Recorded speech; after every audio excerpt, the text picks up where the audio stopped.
Αυτοί είναι οι σχεδιασμοί για τα αποκαλούμενα ανατολικά βαγόνια εργατών.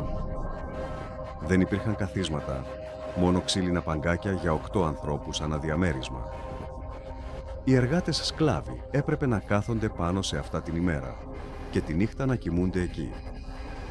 Συνολικά, κάθε σειρμός θα μετέφερε περίπου 480 ανθρώπους. Δεν υπήρχε πρόσβαση στον υπόλοιπο σειρμό.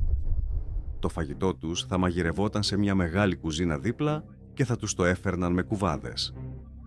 Ας κάνουμε ένα βήμα πίσω, γιατί ο Χίτλερ έδινε τόση προτεραιότητα σε αυτό το σιδηροδρομικό πρόγραμμα.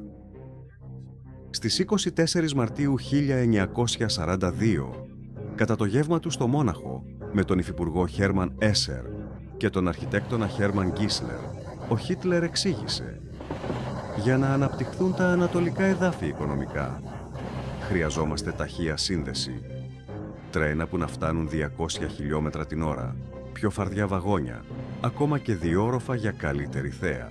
Οι γραμμές έπρεπε να μπορούν να εξυπηρετούν βαριά εμπορευματική κίνηση διπλής κατεύθυνσης». Παρότι θα υπήρχαν τεράστιες δυσκολίες, η εντολή του ήταν ξεκάθαρη. Η κατασκευή έπρεπε να συνεχιστεί.